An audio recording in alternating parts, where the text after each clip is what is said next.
Hello students, चलिए start करते हैं। एक्सरसाइज 4.5 का क्वेश्चन नंबर 17 देखते हैं क्या है। 17 और 18 दोनों क्वेश्चन देखेंगे। ध्यान से सुनो इस क्वेश्चन को। अगर जिसके कंसेप्ट स्ट्रॉन्ग नहीं है ना, वो इस क्वेश्चन को कर ही नहीं सकता है। क्या है question? Let A be a non singular square matrix of order 3x3, then adjoint of A का determinant is equal to this. अब यहां पे बात आती है नॉन सिंगुलर स्क्वायर मैट्रिक्स का मतलब क्या है। नॉन सिंगुलर स्क्वायर मैट्रिक्स का मतलब है कि अगर उसके डिटरमिनेंट को इवेलुएट करते हैं तो वो जीरो नहीं आना चाहिए। ठीक है, तो हमें क्या करना है, पहले सबसे पहले ए मैट्रिक्स अज्यूम करनी है। इसके एलिमेंट्स क्या मान लेते हैं हम, जो भी प्रॉपर एलिमेंट होते हैं A11, A12, A13, A21, A22, A23 और A31, A32 और A33। ये हो गई हमारे पास मैट्रिक्स। अब हमें क्या करना है, यहां पे ध्यान से देखो। अगर हमें एडजॉइंट ए निकालना हो बच्चों, तो एडजॉइंट ए कैसे निकलेगा हमारा?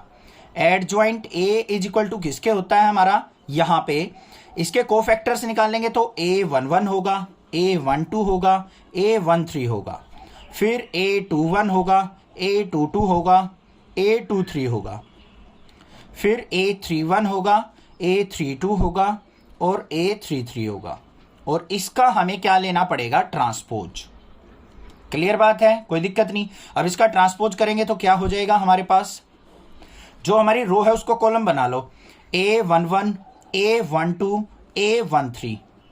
सेकेंड रो ये है A21, A22, A23, फिर A31, A32, A33।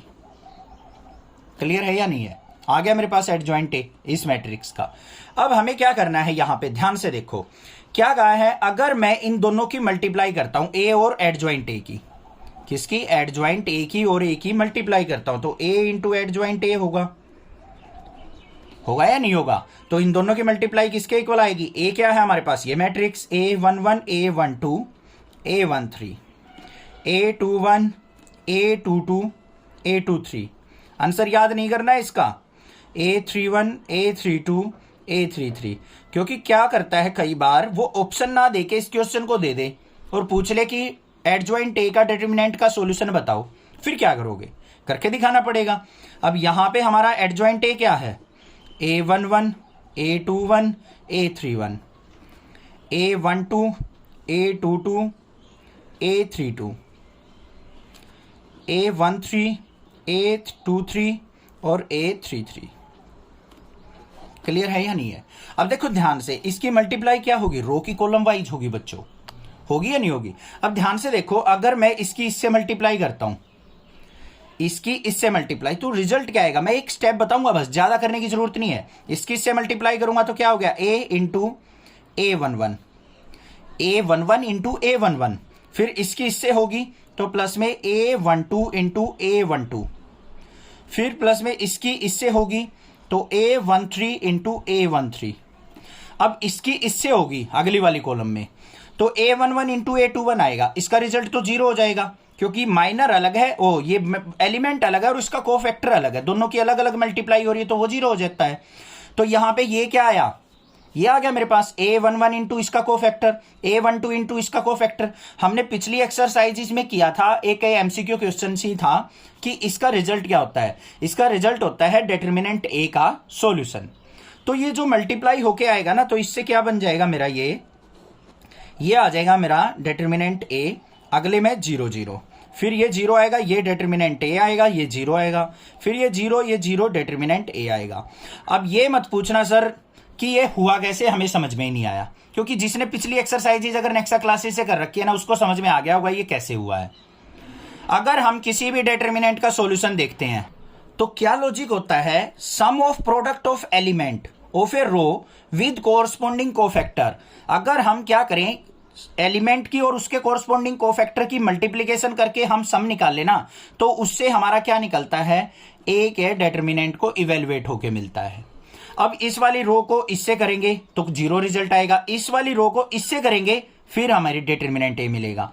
इस वाली को थर्ड वाली से करेंगे जब हमें डिटर्मिनेंट ए मिलेगा, क्योंकि कोरस्पॉन्डिंग एलिमेंट की कोरस्पॉन्डिंग कोफैक्टर से मल्टीप्लाई हो रही है। देखो ये 3 1 वाला है ना, तो 3 1 के ही कोफैक्टर से मल्टीप्लाई हो रही है, उस केस में हमें डिटर्मिनेंट ए मिलेगा। ये आ गया मेरे पास। अब इसको अगर मैं इवेलुएट करूं बच्चों तो क्या होगा, एक्सपेंड करूं अगर तो क्या होगा, इसके अलोंग एक्सपेंड होगा। डिटर्मिनेंट ए इंटू ये कट गया, ये कट गया, इसकी मल्टीप्लाई करेंगे, डिटर्मिनेंट ए का स्क्वायर आ जाएगा। ये बाकी जीरो है, सोल्व आउट नहीं होगा। ये किसके इक्वल आ गया हमारा, डिटर्मिनेंट ए का क्यूब। आ गया या नहीं आ गया। अब ये चीज जो है इसके इक्वल आई है मेरी। ये कब आई है, जब इसको हमने इवेलुएट किया है, मतलब इसका डिटर्मिनेंट लिया है। Determinant A into determinant of adjoint is equal to किसके आया है, डिटर्मिनेंट ए क्यूब के। वैसे तो इसकी प्रोडक्ट ये आई थी जब हमने इन दोनों का डिटर्मिनेंट लिया, इसका डिटर्मिनेंट निकाला, तो मतलब इसको इवेलुएट करना पड़ेगा। वो किसके इक्वल आ गया, ए क्यूब के। यहां से एक पावर कट गई, तो हमारा एडजॉइंट ए का डिटर्मिनेंट किसके इक्वल आ गया, हमारा डिटर्मिनेंट ए के स्क्वायर के। तो हमारा बी ऑप्शन क्या हो जाएगा बच्चों, यहां पे करेक्ट हो जाएगा। क्लियर हो गई बात, कोई दिक्कत नहीं होनी चाहिए, समझ में आ गया होगा। नेक्स्ट देखते हैं क्वेश्चन नंबर 18 क्या है। क्वेश्चन नंबर 18 दे रखा है, if A is an invertible matrix. A क्या है, इन्वर्टेबल है, मतलब इनवर्स निकल सकता है, of order 2, then determinant of A inverse is equal to. वो क्या होगा। अब देखो यहां पे क्या कहा है उसने, इन्वर्टेबल मैट्रिक्स कहा है, तो इसका मतलब क्या है, determinant of A not equal to 0 होगा हमारा, तभी तो वो इन्वर्टेबल है, तभी तो इनवर्स पॉसिबल है। अगर ये इक्वल टू 0 होता तो इनवर्स ही नहीं निकलता, वो इन्वर्टेबल नहीं होती। अब आपको पता है ए इंटू ए इनवर्स किसके इक्वल होता है, हमारा आइडेंटिटी मैट्रिक्स या फिर 1 के, क्योंकि 1 0 0 0 1 0 0 0 1 ऐसे ही होता है।